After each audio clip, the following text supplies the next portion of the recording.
आज से करीब 415 साल पहले एक ऐसी घटना घटी थी जिसकी बदौलत भारत गुलामी की जंजीरों में जकड़ा था। ये वही दिन था जब ईस्ट इंडिया कंपनी का पहला जहाज हेक्टर भारत पहुंचा था। इस जहाज का कैप्टन था विलियम हॉकिंस। वही हॉकिंस जिसने 5 साल तक मुगलों की गुलामी की और भीतर ही भीतर भारत की जड़ें खोदता रहा। तो आइए दोस्तों जानते हैं इसके पीछे की पूरी कहानी। सन 1608 में 24 अगस्त को ईस्ट इंडिया कंपनी का पहला जहाज हेक्टर भारत के सूरत बंदरगाह पर पहुंचा था। उस समय सूरत समुद्री व्यापार का बड़ा केंद्र हुआ करता था। मुगल भी दूसरे देशों के साथ इसी तट से व्यापार करते थे। ईस्ट इंडिया कंपनी की चाहत यहाँ कंपनी स्थापित करने की थी, लेकिन मुगल बादशाह की इजाज़त के बिना ये संभव नहीं था। यह वो दौर था जब मुगल साम्राज्य की वागडोर जहांगीर के हाथों में थी। 1600 में ईस्ट इंडिया कंपनी की स्थापना के बाद कई बार राजदूत मुगल दरबार में उपस्थित हो चुके थे और भारत से व्यापार का अधिकार मांगा था। इसी के बाद कंपनी के पहले जहाज हेक्टर को भारत आने की अनुमति मिली थी। हॉकिंस अपने साथ इंग्लैंड के तत्कालीन राजा जेम्स प्रथम का पत्र लेकर आया था, जिसे जहांगीर के पास पहुंचाया जाना था। भारत पहुंचने के बाद वह सीधे जहांगीर से मिलने पहुंचा। विलियम हॉकिंस को अंग्रेजी के साथ तुर्की और फारसी का अच्छा ज्ञान था। जब जहांगीर के साथ उसकी मुलाकात हुई तो वह प्रभावित हुआ। मुगल भारत का इतिहास पुस्तक के मुताबिक जहांगीर ने विलियम हॉकिंस को दरबार में ही रोक लिया।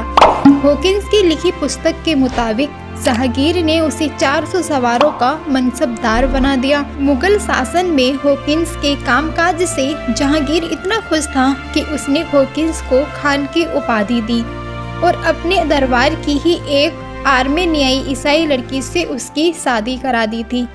हॉकिंस ने लगातार 5 साल तक मुगल बादशाह जहांगीर की गुलामी की, लेकिन अंदर ही अंदर वह साजिश रचता रहा और ईस्ट इंडिया कंपनी की पहली फैक्ट्री स्थापित करने की अनुमति ले ली। इसी के बाद 11 जनवरी 1913 को ईस्ट इंडिया कंपनी ने सूरत में ही अपना पहला कारखाना खोला था, जिसने आगे चलकर भारत को गुलाम बनाया। कंपनी का कारखाना खुल जाने के बाद हॉकिंस वापस इंग्लैंड लौट गया था। सूरत में जो ईस्ट इंडिया कंपनी का पहला कारखाना खोला गया था, उसमें रजाई गद्दे बनाए जाते थे। मुगल बादशाह जहांगीर ने इस कारखाने की अनुमति दी थी।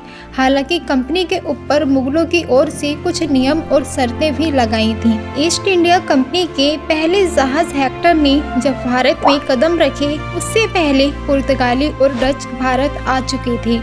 मुगल दरबार में भी इनका अच्छा प्रभाव था, लेकिन जब हॉकिंस ने कारखाने की अनुमति ले ली तो पुर्तगाली और डचों को ये खबर गई। जहांगीर से भी उनके संबंध खराब हुए। इसके बाद 1616 में अंग्रेजी राजदूत सर थॉमस रो भारत आया, जिसने नूरजहां और खुर्रम को तमाम तोहफे देकर उन्हें खुश किया और फिर जहांगीर से भारत में कंपनी की सेना लाने की अनुमति ले ली। मुगल भारत का इतिहास पुस्तक के मुताबिक थॉमस रो का तर्क था कि पुर्तगालियों के साथ हो रहे संघर्ष से बचने के लिए उन्हें सुरक्षा की आवश्यकता है।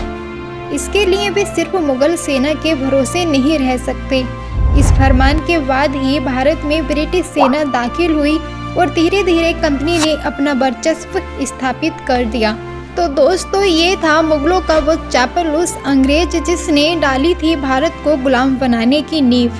तो दोस्तों, उम्मीद करती हूँ आपको ये वीडियो और जानकारी पसंद आई होगी। अगर वीडियो पसंद आया है तो वीडियो को एक लाइक करके चैनल को सब्सक्राइब कर लें और साथ ही बेल आइकन बटन दबा दें ताकि आने वाली वीडियो सबसे पहले आप तक पहुँच जाए। धन्यवाद। नमस्कार।